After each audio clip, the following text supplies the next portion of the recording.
Okay, everyone, welcome to an episode of On the Wrist from Off the Cuff. To have a really cool review for you guys from the brand Arena Timepieces. The name Arena originates from the Latin word arena, meaning sand. And in a lot of Latin translation, arena actually referred specifically to the sand that they used to soak up the blood of the men that died fighting in what we now refer to as an arena. This brand is veteran founded, owned, and operated with the intention to fill a gap for men who live between extremes in life, for guys who know how to move quietly, handle pressure, and don't need to tell everyone about it. This isn't a company built on trends, gimmicks, or fake luxury. It's really built on the idea that your tools should work and keep working without getting in the way. In terms of the type of watch, this is a dive watch. Some key common characteristics and design language. When you're looking for a diver, of course, you're going to find water resistance, typically paired to some type of screw down crown. You're going to want something that's tough, legible, with a dive time bezel and a dive extension is always nice if on bracelet. This is their Vanitas, or known as the Vanitas, and it's a 300 unit limited edition. Now, the brand's vision is heavily inspired by Vanitas art, a genre of still life paintings that emerged in the 16th and 17th centuries, and haunting reminders of life's impermanence and mortality. Now, in terms of the watch specifically, its classic design is suitable for any arena, whether that's 200 meters below the surface, in the middle of combat, or seated in the executive suite.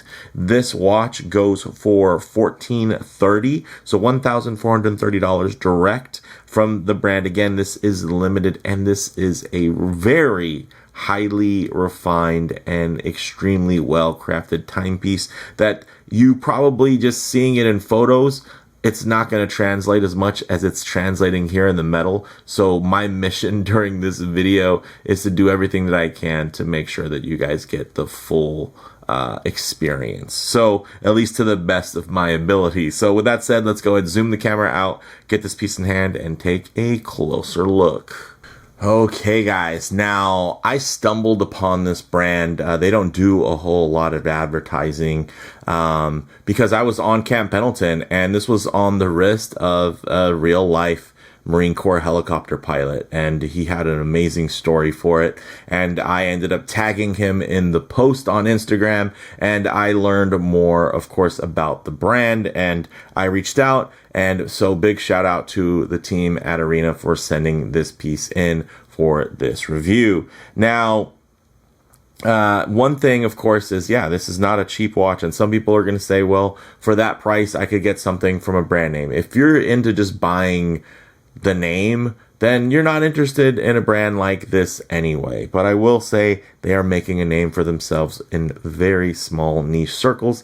And again, very cool in terms of the capability that you're going to get here, the blend of just proportions and fine details, things that you just don't see. Look at that bevel. So the bevel comes down off of the lug and actually comes across the front, and it aligns beautifully with that end link, and it just ties in just the flow there between the end link and then the lugs. So very, very cool little details like that brushed angled rehaut there / chapter ring, or the fact that they're using 3D Lume blocks at the cardinal positions of 12, 6, and 9. There's just, again, there's little details that just come together on this one just really quite beautifully. Now, in terms of the dimensions, which are important, but I think one of the things that this really excels in is going to be the actual proportions. So not just the overall dimensions, but proportionally it does something very different and very specifically iconic and easy to look at. Now, in terms of the size on wrist, 39 millimeters in diameter, only 11.6 millimeters thick, so quite thin silhouette, even with that mid case not using a lot of different tricks to thin itself out. It actually is just a very thin watch. It has a 46 millimeter lug to lug, and you guys can see drilled lugs there. Very, very nice. All of stainless steel, of course, brushed with those polished accents. The crystal is a single dome sapphire, and you can see that it's single domed by when I get it at harsh angle. Eventually, you see that? It gives you that kind of watery bit of distortion. Some people really enjoy that. Some people aren't the craziest about it. Me, I'm a bit indifferent to it. I think I prefer ultimate clarity typically, or if this was like a box dome, then at least you would have some more predictable types of distortion. But I gotta say, it's not distracting or off-putting in any way in this case. So that's very, very nice. Now, getting into the bezel, you guys can see this is going to be more insert than grip. The grip is very, very fine. Look at the refined coin edge there. Also, look at how tight the tolerances are in terms of how tightly that is butted up against the edge of the case there. So let's hear this 120 clicks. Ooh. Ah.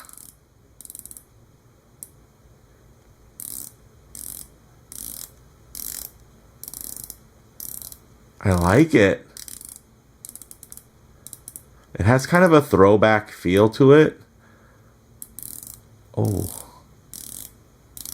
It's kind of confusing. It's a bit of a juxtaposition because it feels quite solid and composed, but there's something that's just the tactile click is, it's not as sharp as something like a ball bearing click. So the mechanism itself is probably a little bit more traditional, but it's just executed to such a high level. The acoustics are fantastic as well. So yeah, I don't know, there's something about it. Very cool. Let me actually give it a quick wipe because you guys can see that it is, you can see the rag there off camera. You guys can see that, of course, there are a lot of polished little accents. Now, not a ton of polished surfaces, but again, those high polished accents that break up, planes between the fantastic brushing there. So, very nice action. Now, if some of you are thinking about that insert, what is it? It is a steel insert. It's been black DLC or diamond-like carbon coated. So very, very strong, and that will absolutely, be something that will last long term. And it is fully loomed, as you guys can see. The crown is a screw down crown there. It lines up very, very nicely in terms of that signature there with that A. So very cool.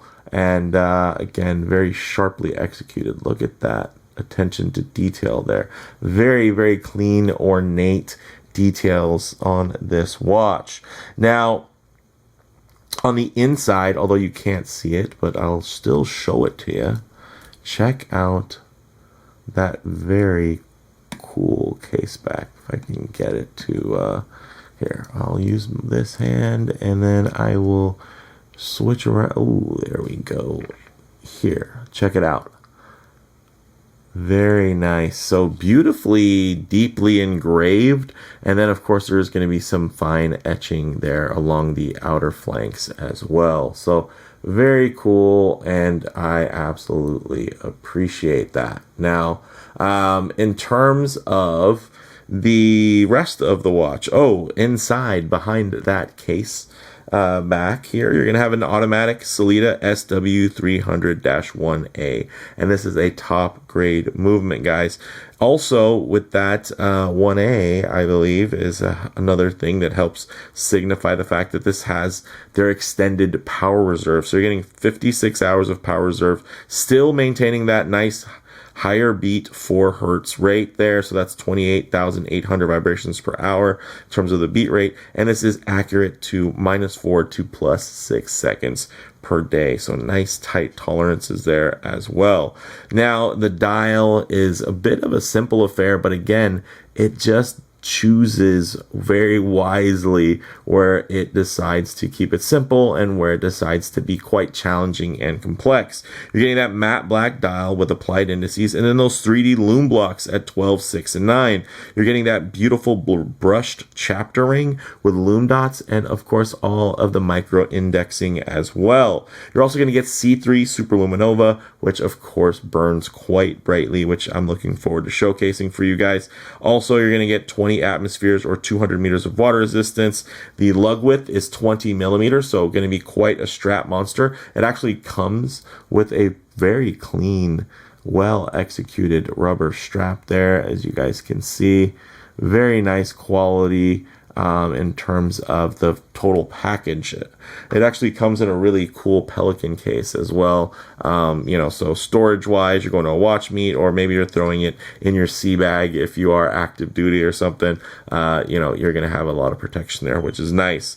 Now, this bracelet is also 316L stainless steel, very nice beads of rice, everything solid links, solid end links with screw pin construction, as you guys can see here. If I can get the camera, there we go. It's hard to kind of get it in the light, but it's there.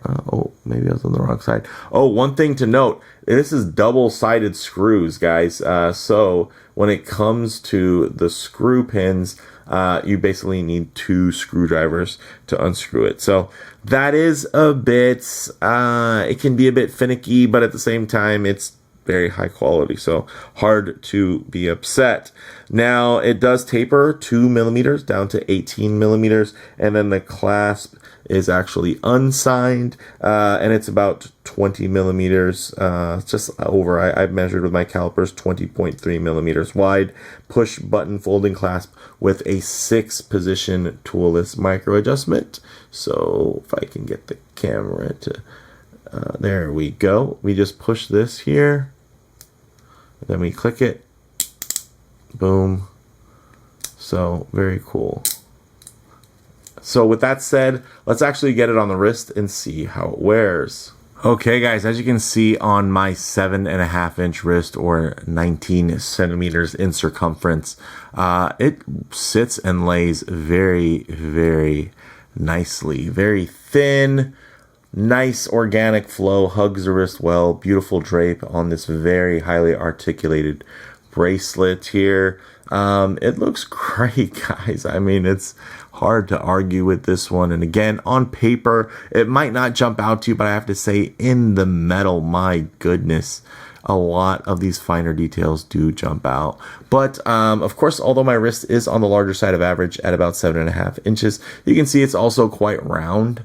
And so it's not like this wide, flat, super accommodating wrist. So of course, I do have to be mindful of things like lug to lug, as well as the ultimate dimensions. And of course, most importantly, going to be proportionally, how does this look? Of course, if I get it a bit too close to the camera lens, you're going to notice quite a bit of perspective distortion. It's all of a sudden making the watch look a lot more oversized versus when I had my wrist nice and low. So what I'll do is keep my wrist there and then just tighten up the frame here so that you guys can get still a detailed look, but just add a bit of a truer aspect ratio as to how this may lay on your own wrist. And you can see now, definitely feels a lot more centered on top, with you getting a lot more real estate to see that beautiful beads of rice bracelet nicely draping on the wrist. So very clean, very nice. Look at the thinness there. My goodness.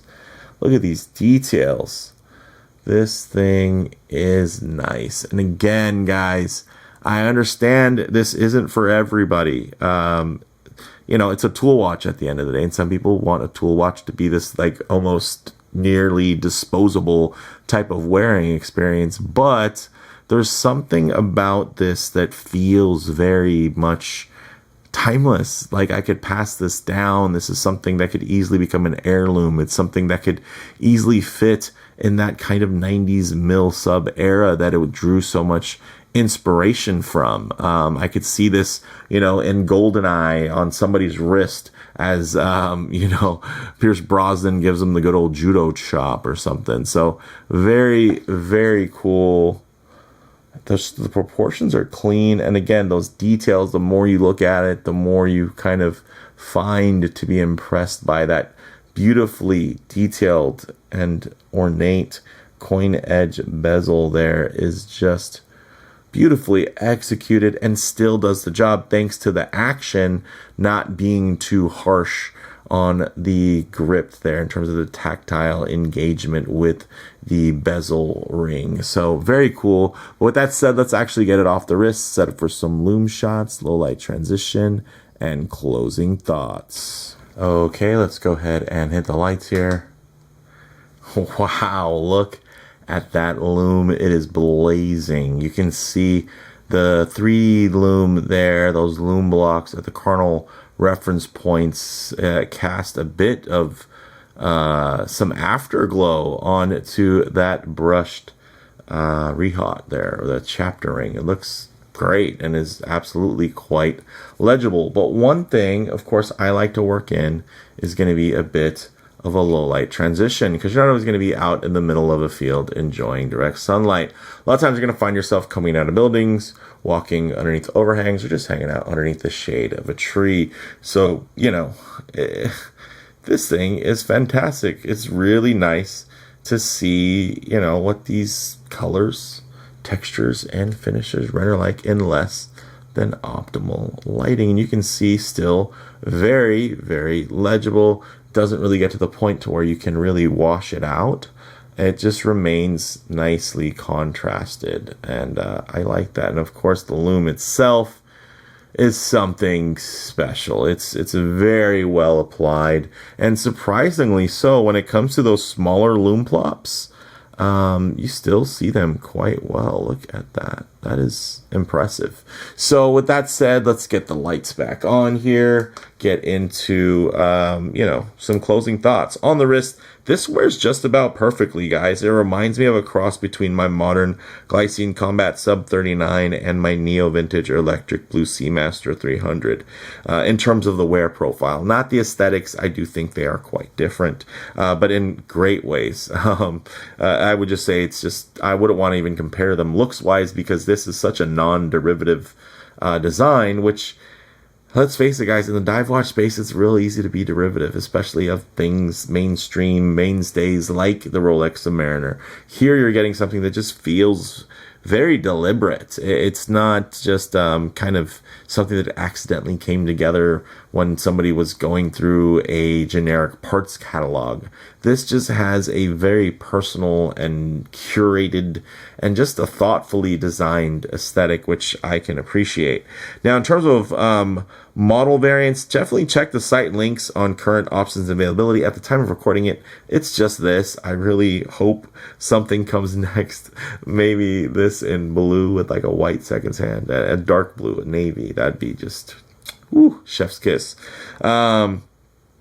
But in terms of comparable models, this does come in a lot less than a similarly themed Ginault Silent Service, with a higher grade movement and similar levels of execution with less derivative design cues. So I think that's great. And if you guys have been a fan of the channel, you know that is nothing against Ginault. They are just known for being quite good, but of course at the cost of some derivative design cues. But I do think that with the Silent Service, they created something that just felt a bit more original. In this case, this beautiful watch is even more original, and still finished quite nicely in terms of the high levels of fit and finish. Now, for me, guys, bottom line, this watch, it just has that certain X factor with near magical proportions. It perfectly channels that 90s neo-vintage vibe with modern high tolerance details that really elevate the watch without feeling over-stylized or overdone. Again, this is a more low-key timepiece. So here's to hoping that they release a navy blue one with a white seconds hand, because I think that would be killer and right up my alley. Or maybe even something like this, just made with a white seconds hand and like a red tip instead of it being all red all the way through. What do you guys think? I mean, that's how good this watch is. It's like I'm over here nitpicking what design style the second hand could have had differently. So, I mean, I think that says a lot in terms of how good the rest of the watch is. So let me know what you all think down in the comments below. If you like the video, please like, and if there are any, please subscribe for more content just like this. Thanks, guys.